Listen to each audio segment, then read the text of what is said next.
Autism or autism spectrum disorder is a developmental disability that affects the way someone communicates and socializes with other people.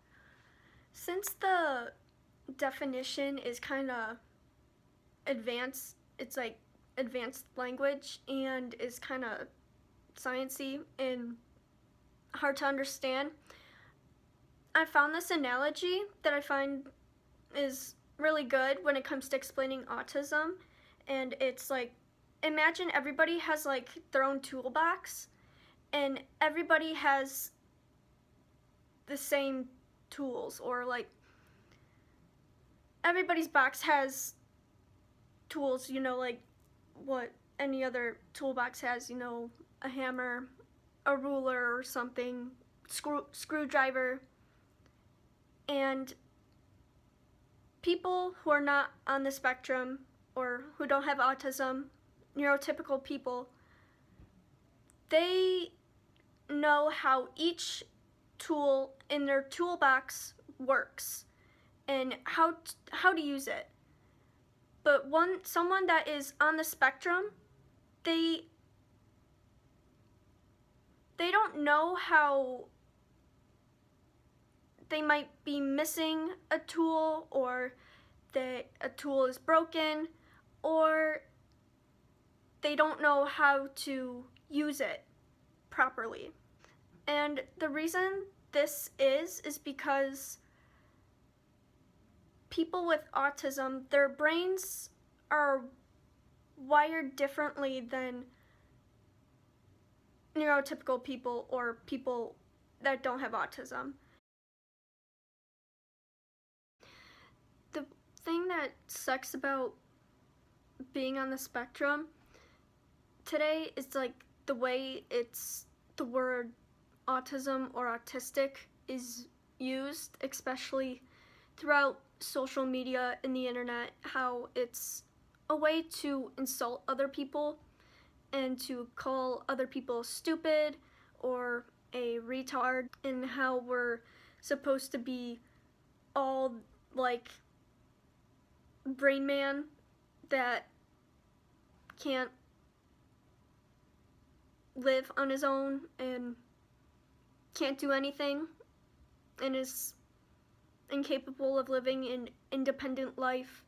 Another thing, a part of being a part of the spectrum, you become an easier target for bullying and getting picked on at school because, well, if you're like severe enough, I don't feel like people would really pick on you as much, just out of like common decency, being like, that's really kind of messed up to just be,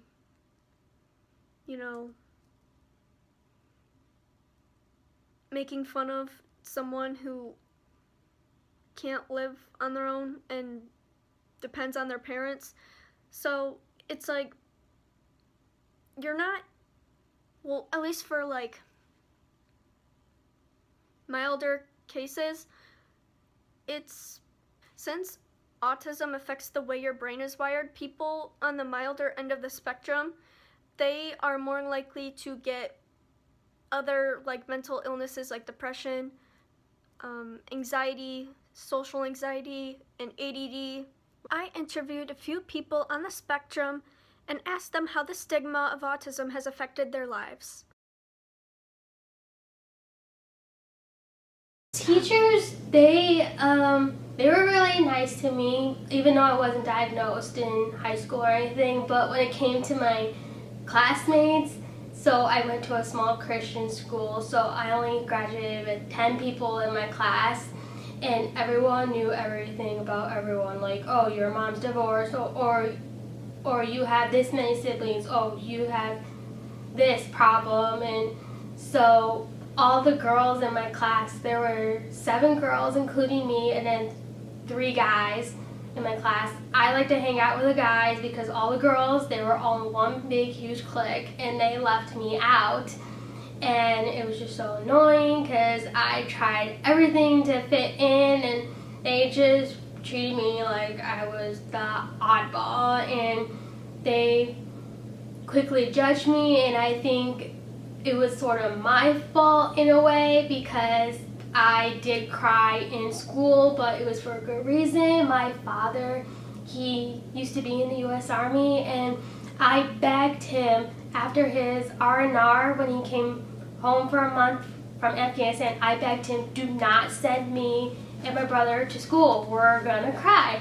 He said, oh no, you're not. You're not gonna cry. I'll be back in July. And yeah, my brother started crying and I started crying, and we all cried in front of the whole entire school. They all saw us crying over our dad going back, and all of my classmates, you think they would be sympathetic or ask me if I was okay, and none of them did. They just laughed at me and they just called me a baby. They're like, you're such a baby. I'm like, my dad is going away in a dangerous place. You don't think that's something not to cry over? I mean, to fight for our country, you're so ungrateful and stuff.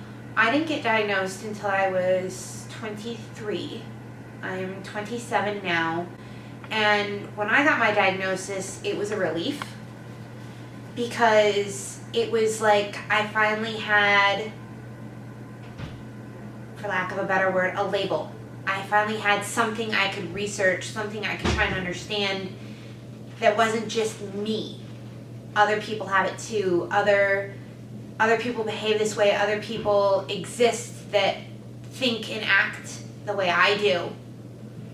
I'm not alone on the planet. I'm not the only thing like me in the universe. So it was a relief for me to learn that I was not this complete abnormality, that others existed that were like me. Because we didn't have any resources where I live for this. I have to come miles, hours away from home to find any resources or help or doctors or anything that understand me even in the slightest, because my diagnosis is not recognized for girls as much. It is becoming more widely spread and more diagnosed in girls, but it's just not accepted. And so for me, it was a relief because I finally felt like I wasn't alone in the world. I didn't really have a problem with teachers until middle school because I could always handle the schoolwork. That's really all the teachers are looking for if you don't act up in class. The other students realized fairly quickly that I didn't belong. And the bullying got worse and worse with every grade until it finally hit that point and my mom pulled me out. But in middle school, the teachers started to notice that I was different. And that was a really hard thing because when I was younger, the teacher was somebody I could depend on, somebody I could go to. And when I lost that, when I got to middle school, it was very hard.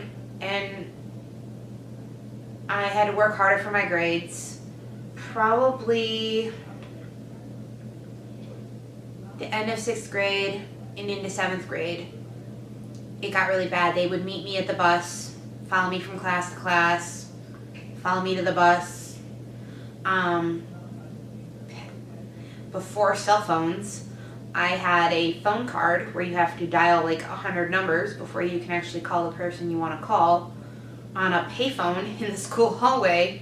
And I would call my mom at lunch and she would talk me through staying the rest of the day because I was having a really hard time. And then after Christmas break, they changed my schedule completely. All of my teachers, all of my classes were different. And I was a creature of routine. I was doing well because I had the same thing in school. Even with the bullying, my classes were good, my grades were good. And they kind of threw my whole world for a loop. And one day after Christmas break, I think it was almost a whole week after school had started again, I just just couldn't do it anymore. I literally just lay on the floor of my bedroom, and I could not fathom, I could not believe that I could make it through one more school day. And so my mom did not make me go to school, but we went up to the school, and she wanted to talk to the principal, who made us wait for over an hour. And there's a glass wall, and she could see him the whole time and knew he was avoiding us, and he was hoping that we would go away. She had the secretary make copies of the papers that I had filled out, and it was a stack about that good, 6 inches worth of paperwork that I had filled out like I was supposed to do in the bullying program. You were supposed to go, they had a special teacher.